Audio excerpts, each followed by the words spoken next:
श्रीनवग्रहस्तोत्रम् जपाकुसुमसङ्काशं काश्यपेयं महाद्युतिं तमोरिं सर्वपापघ्नं प्रणोतस्मि दिवाकरं दधिशङ्खतुषाराभं क्षीरोदार्णवसम्भवं नमामि शशिनं सोमं शम्भुर्मुकुटभूषणं धरणीगर्भसम्भूतं विद्युत्कान्तिसमप्रभं कुमारं शक्तिहस्तं ते मङ्गलं प्रणमाम्यहं प्रियङ्गुलिकाश्यामं रूपेण प्रतिमं बुधं सौम्यं सौम्यगुणोपेतं तं बुधं प्रणमाम्यहं देवानां च ऋषीणां च गुरुं काञ्चनसन्निभं बुद्धिभूतं त्रिलोकेशं तं नमामि बृहस्पतिं हिमकुन्दमृणालाभं दैत्यानां परं गुरुं सर्वशास्त्रप्रवर्तारं भार्गवं प्रणमाम्यहं नीलाञ्जनसमाभासं रविपुत्रं यमाग्रजं छायामार्तण्डसम्भूतं तं नमामि शनैश्चरम् अर्धकायं महावीर्यं चन्द्रादित्यविमर्दनं सिंहिकागर्भसम्भूतं तं राहुं प्रणमाम्यहं पलाशपुष्पसङ्काशं तारकाग्रहमस्तकं रौद्रं रौद्रात्मकं घोरं तं केतुं प्रणमाम्यहम् इति व्याससुमुखो गीतं यः पठेषु समाहितः दिवा वा यदि वा रात्रौ विघ्नशान्तिर्भविष्यति नरनारी नृपाणां च भवेत् दुःस्वप्ननाशनम् ऐश्वर्यमतुलं तेषामारोग्यं पुष्टिवर्धनम् ग्रहो नक्षत्रजापीडास्कराग्रे समुद्रवा तः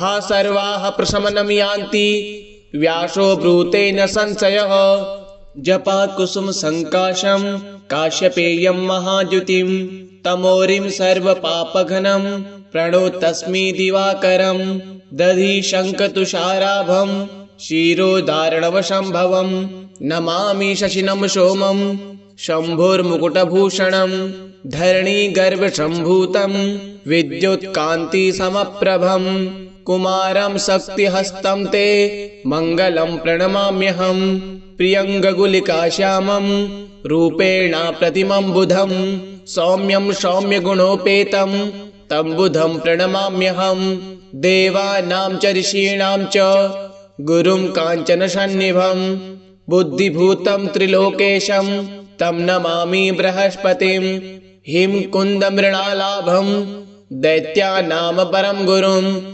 सर्वशास्त्रप्रवर्तारं भार्गवं प्रणमाम्यहं नीलाञ्जनसमाभासं रविपुत्रं यमाग्रजं छायामार्तण्डसम्भूतं तं नमामि शनैश्चरम् अर्धकायं महावीर्यं चन्द्रादित्यविमर्दनं सिंहिकागर्भसम्भूतं तं राहुं प्रणमाम्यहं पलाशपुष्पसङ्काशं तारकाग्रहमस्तकं रौद्रं रौद्रात्मकं घोरं तं केतुं प्रणमाम्यहम् इति व्याससुमुखो गीतं यः पठेषु समाहितः दिवा वा यदि वा रात्रौ विघ्नशान्तिर्भविष्यति नरनारी नृपाणां च भवेत् दुःस्वप्ननाशनम् ऐश्वर्यमतुलं तेषामारोग्यं पुष्टिवर्धनम् ग्रहो नक्षत्रजापीडास्कराग्रे समुद्रवा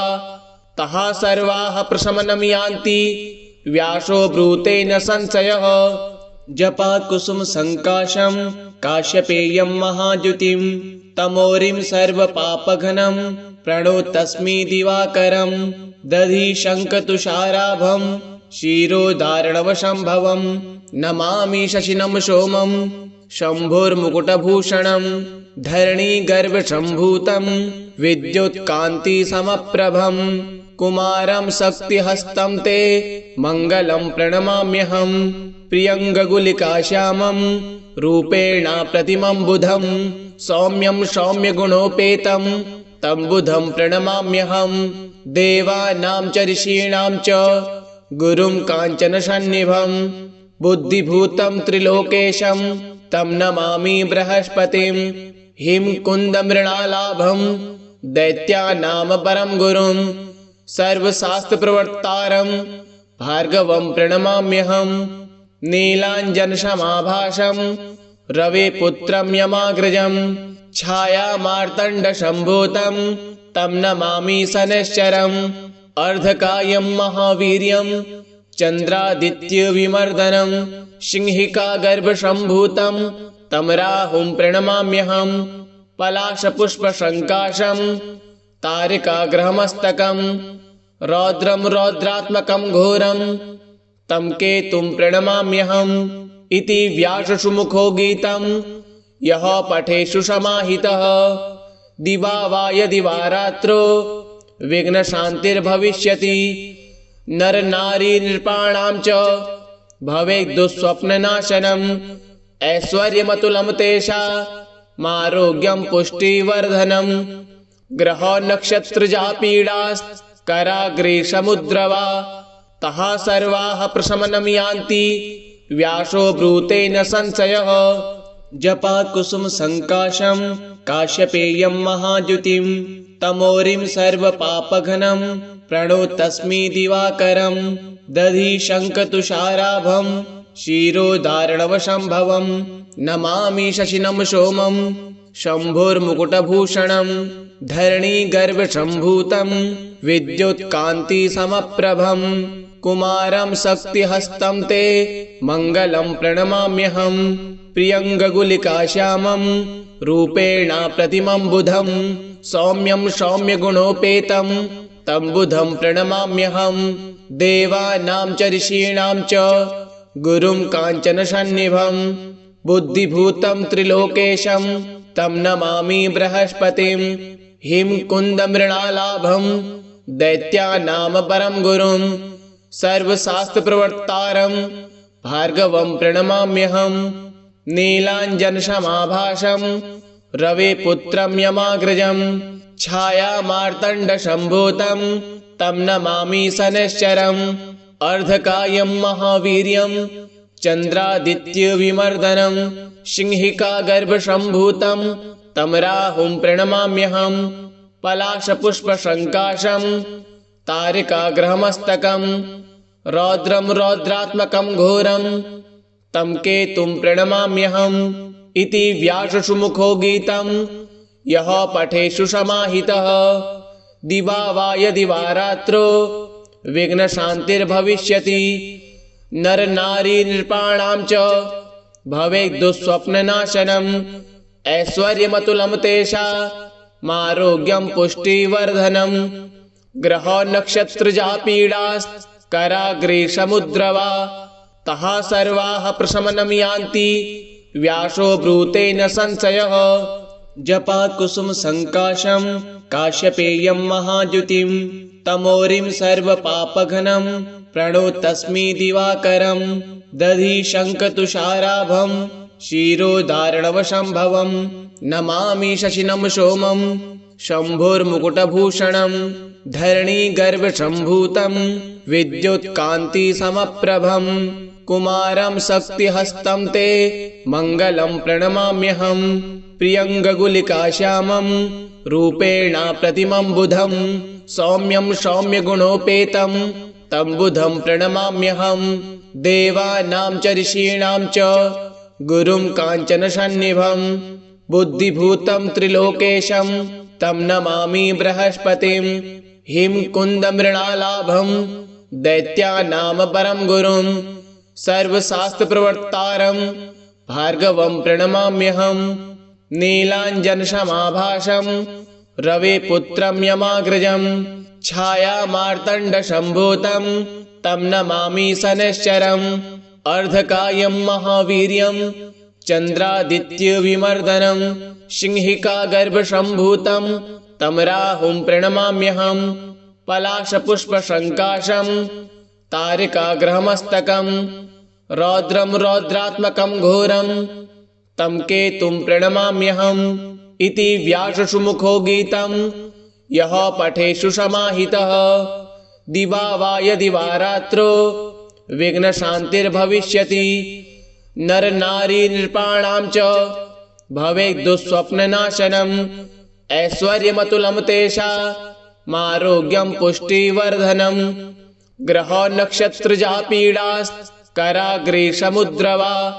तः सर्वाः प्रशमनं यान्ति व्यासो ब्रूतेन संशयः जपाकुसुम संकाशं काश्यपेयं महाद्युतिं तमोरिं सर्वपापघ्नं प्रणोतस्मि दिवाकरं दधि शङ्खतुषाराभं क्षीरोदार्णवसंभवं नमामि शशिनं सोमं शम्भुर्मुकुटभूषणं धरणीगर्भसम्भूतं विद्युत्कान्तिसमप्रभं कुमारं शक्तिहस्तं ते मङ्गलं प्रणमाम्यहं प्रियङ्गुलिकाश्यामं रूपेण प्रतिमं बुधं सौम्यं सौम्यगुणोपेतं तं बुधं प्रणमाम्यहं देवानां च ऋषीणां च गुरुं काञ्चनसन्निभं बुद्धिभूतं त्रिलोकेशं तं नमामि बृहस्पतिं हिमकुन्दमृणालाभं दैत्यानां परं गुरुं सर्वशास्त्रप्रवर्तारं भार्गवं प्रणमाम्यहं नीलाञ्जनसमाभासं रविपुत्रं यमाग्रजं छायामार्तण्डसम्भूतं तं नमामि शनैश्चरम् अर्धकायं महावीर्यं चन्द्रादित्यविमर्दनं सिंहिकागर्भसम्भूतं तं राहुं प्रणमाम्यहं पलाशपुष्पसङ्काशं तारकाग्रहमस्तकं रौद्रं रौद्रात्मकं घोरं तं केतुं प्रणमाम्यहम् इति व्याससुमुखो गीतं यः पठेषु समाहितः दिवा वा यदि वा रात्रो विघ्नशान्तिर्भविष्यति नरनारी नृपाणां च भवेत् दुःस्वप्ननाशनम् ऐश्वर्यमतुलं तेषामारोग्यं पुष्टिवर्धनम् ग्रहो नक्षत्रजा पीडास्कराग्रेसमुद्रवा तः सर्वाः प्रशमनं यान्ति व्यासो ब्रूतेन संशयः जपाकुसुम संकाशं काश्यपेयं महाद्युतिं तमोरिं सर्वपापघ्नं प्रणोतस्मि दिवाकरं दधि शङ्खतुषाराभं क्षीरोदार्णवसंभवं नमामि शशिनं सोमं शम्भुर्मुकुटभूषणं धरणीगर्भसम्भूतं विद्युत्कान्तिसमप्रभं कुमारं शक्तिहस्तं ते मङ्गलं प्रणमाम्यहं प्रियङ्गुलिकाश्यामं रूपेण प्रतिमं बुधं सौम्यं सौम्यगुणोपेतं तं बुधं प्रणमाम्यहं देवानां च ऋषीणां च गुरुं काञ्चनसन्निभं बुद्धिभूतं त्रिलोकेशं तं नमामि बृहस्पतिं हिमकुन्दमृणालाभं दैत्यानां परं गुरुं सर्वशास्त्रप्रवर्तारं भार्गवं प्रणमाम्यहं नीलाञ्जनसमाभासं रविपुत्रं यमाग्रजं छायामार्तण्डसम्भूतं तं नमामि शनैश्चरम् अर्धकायं महावीर्यं चन्द्रादित्यविमर्दनं सिंहिकागर्भसम्भूतं तं राहुं प्रणमाम्यहं पलाशपुष्पसङ्काशं तारकाग्रहमस्तकं रौद्रं रौद्रात्मकं घोरं तं केतुं प्रणमाम्यहम् इति व्याससुमुखो गीतं यः पठेषु समाहितः दिवा वा यदि वा रात्रो विघ्नशान्तिर्भविष्यति नरनारी नृपाणां च भवेत् दुःस्वप्ननाशनम् ऐश्वर्यमतुलं तेषामारोग्यं पुष्टिवर्धनम् ग्रहो नक्षत्रजा पीडास्कराग्रेसमुद्रवा तः सर्वाः प्रशमनं यान्ति व्यासो ब्रूतेन संशयः जपाकुसुम संकाशं काश्यपेयं महाद्युतिं तमोरिं सर्वपापघ्नं प्रणोतस्मि दिवाकरं दधि शङ्खतुषाराभं क्षीरोदार्णवसंभवं नमामि शशिनं सोमं शम्भुर्मुकुटभूषणं धरणीगर्भसम्भूतं विद्युत्कान्तिसमप्रभं कुमारं शक्तिहस्तं ते मङ्गलं प्रणमाम्यहं प्रियङ्गुलिकाश्यामं रूपेण प्रतिमं बुधं सौम्यं सौम्यगुणोपेतं तं बुधं प्रणमाम्यहं। देवानां च ऋषीणां च गुरुं काञ्चनसन्निभं। बुद्धिभूतं त्रिलोकेशं तं नमामि बृहस्पतिं। हिमकुन्दमृणालाभं दैत्यानां परं गुरुं। सर्वशास्त्रप्रवर्तारं भार्गवं प्रणमाम्यहं। नीलाञ्जनसमाभासं रविपुत्रं यमाग्रजं। छायामार्तण्डसम्भूतं तं नमामि शनैश्चरम्। अर्धकायं महावीर्यं चन्द्रादित्यविमर्दनं। सिंहिकागर्भसम्भूतं तं राहुं प्रणमाम्यहं। पलाशपुष्पसङ्काशं तारकाग्रहमस्तकं। रौद्रं रौद्रात्मकं घोरं तं केतुं प्रणमाम्यहम्। इति व्याससुमुखो गीतं यः पठेषु समाहितः। दिवा वा यदि वा रात्रौ विघ्नशान्तिर्भविष्यति। नरनारी नृपाणां च भवेत् दुःस्वप्ननाशनम्। ऐश्वर्यमतुलं तेषामारोग्यं पुष्टिवर्धनम्। ग्रहो नक्षत्रजापीडास्कराग्रे समुद्रवा। तः सर्वाः प्रशमनं यान्ति व्यासो ब्रूते न संशयः। जपात् कुसुमसङ्काशं काश्यपेयं महाद्युतिं। तमोरिं सर्वपापघ्नं प्रणोतस्मि दिवाकरं। दधि शङ्खतुषाराभं क्षीरोदार्णवसम्भवं। नमामि शशिनं सोमं शम्भुर्मुकुटभूषणं। धरणीगर्भसम्भूतं विद्युत्कान्तिसमप्रभं।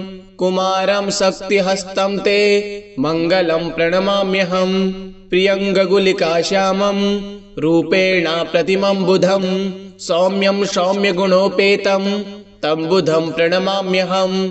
देवानां च ऋषीणां च गुरुं काञ्चनसन्निभं। बुद्धिभूतं त्रिलोकेशं तं नमामि बृहस्पतिं। हिमकुन्दमृणालाभं दैत्यानां परं गुरुं। सर्वशास्त्रप्रवर्तारं भार्गवं प्रणमाम्यहं। नीलाञ्जनसमाभासं रविपुत्रं यमाग्रजं।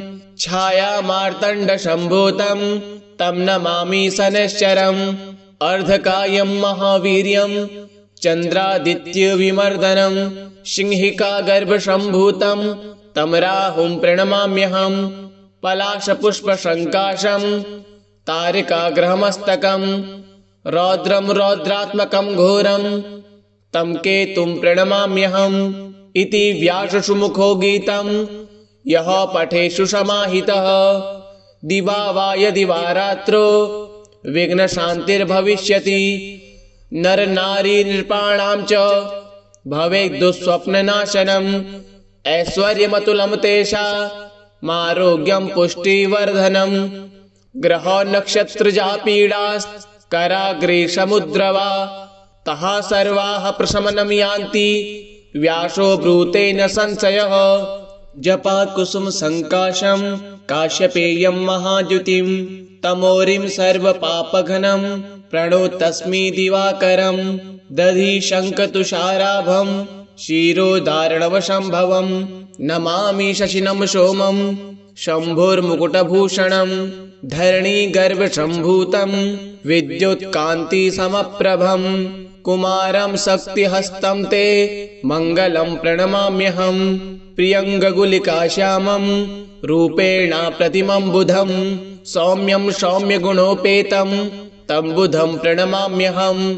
देवानां च ऋषीणां च गुरुं काञ्चनसन्निभं। बुद्धिभूतं त्रिलोकेशं तं नमामि बृहस्पतिं। हिमकुन्दमृणालाभं दैत्यानां परं गुरुं। सर्वशास्त्रप्रवर्तारं भार्गवं प्रणमाम्यहं। नीलाञ्जनसमाभासं रविपुत्रं यमाग्रजं। छायामार्तण्डसम्भूतं तं नमामि शनैश्चरम्। अर्धकायं महावीर्यं चन्द्रादित्यविमर्दनं। सिंहिकागर्भसम्भूतं तं राहुं प्रणमाम्यहं। पलाशपुष्पसङ्काशं तारकाग्रहमस्तकं। रौद्रं रौद्रात्मकं घोरं तं केतुं प्रणमाम्यहम्। इति व्याससुमुखो गीतं यः पठेषु समाहितः दिवा वा यदि वा रात्रो विघ्नशान्तिर्भविष्यति। नर नारी नृपाणां च भवेत् दुःस्वप्ननाशनम्। ऐश्वर्यमतुलं तेषामारोग्यं पुष्टिवर्धनम्। ग्रह नक्षत्रजा पीडास्कराग्रे समुद्रवा तः सर्वाः प्रशमनं यान्ति व्यासो ब्रूते न संशयः। जपा कुसुम संकाशं काश्यपेयं महाद्युतिं तमोरिं सर्वपापघ्नं प्रणोतस्मि दिवाकरं। दधि शङ्खतुषाराभं क्षीरोदार्णवसम्भवं नमामि शशिनं सोमं शम्भुर्मुकुटभूषणं। धरणीगर्भसम्भूतं विद्युत्कान्तिसमप्रभं कुमारं शक्तिहस्तं ते मङ्गलं प्रणमाम्यहम्। प्रियङ्गुलिकाश्यामं रूपेण प्रतिमं बुधं सौम्यं सौम्यगुणोपेतं तं बुधं प्रणमाम्यहम्।